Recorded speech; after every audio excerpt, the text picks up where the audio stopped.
If you're headed out and about, you probably want the jacket. I definitely swapped my lighter one for this warmer one out here this morning because as you're standing outside for a hot minute, it is going to be a little bit cool outside. The trickiest part of this forecast on Saturday is really that battle between the cold air wedge and the area of low pressure bringing in the moisture. That area of low pressure coming up from the south brings in that warmer air. It's also what's responsible for bringing us all this precipitation. But the high pressure up to our north is pushing that cold air down the east side of the Appalachians there and pushing it out over our area. So these two air masses are battling it out, and typically wedges hold on longer than what the data wants to show. So I think that that's where we're going to see as we head into the day tomorrow, is that cold air wedge is going to be stubborn and it's going to try to hang on as long as it can. And I think it's very late in the game, if at all, that we start to see that transition into maybe some chilly rain. What's different though from this and what we had this past weekend, where we had an ice storm, and now we're talking about just plain old snow.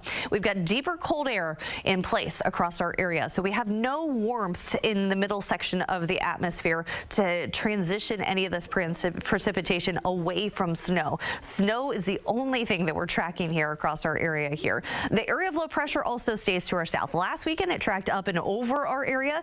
This weekend it's going to be through the Gulf and out towards the Atlantic and stay to the south and to the east of us.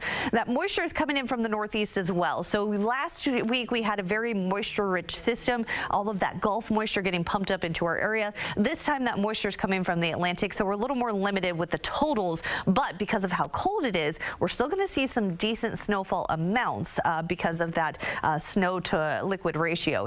The runoff from flooding is another aspect that really compounded a lot of those issues into the mountains. And that happens because you get not only the rain in the valleys, but also the rain over the higher elevations. And once the ground gets saturated at the higher elevations, that runoff then starts to flow downhill, adding to the rainfall totals that you're seeing in the valleys. So you've got Hurricane Umberto, which really at this point we're not concerned with. What we're more concerned with is its interaction with 94L here, which is moving over Hispaniola and parts of Cuba as well this morning. So focusing in on this one, because this is the one that could potentially impact us here. Looking ahead to Monday morning, this is a look at the American model, which earlier this week was trying to combine both of these systems, Umberto and 94L, into one system. It's now focused on these two as separate entities, but it's a much weaker setup here with this one. Bringing it in towards the coast as a tropical storm possibly, but a weak tropical storm, and then pushing all that tropical moisture into the mid-Atlantic as well as the Carolinas.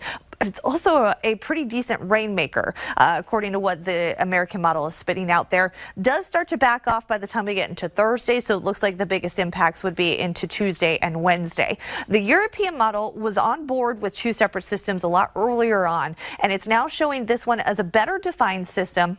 Moves towards the coast a little bit later now in time into the day on Tuesday. That kind of lets it stall off the coast there as we head into Wednesday and Thursday. So that could bring several days of rain to parts of the Carolinas, including right here where we would be looking at possibly 2 to 4 inches of rain.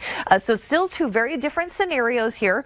A lot to work through. No, it's too early to be starting to talk specifics, and just know that there's going to be a lot of things that change in the forecast here. It's a very complicated setup. We've got the Bermuda high out here. We've also got this area of low pressure back over the continental U.S., and both of those working to steer this system. We're talking about those heat indices soaring to 105 to as high as 112, with the worst time periods Saturday all the way through at least Wednesday, likely into Thursday as well, 10 a.m. to 6 p.m. So these are the times to avoid being outside, because that's when it's going to be at times dangerous to be outside. The changes that we're seeing in the data as of this morning, which is a warmer trend as a low pressure tracks closer to our area, ushering in some warmer air, which is creating more of an ice concern and less snow in our forecast. But I do want to emphasize, if you take away nothing else from the next hour, when I'm going to continue to show you these updates, take away this: one run does not make a forecast. There will be changes between now and then.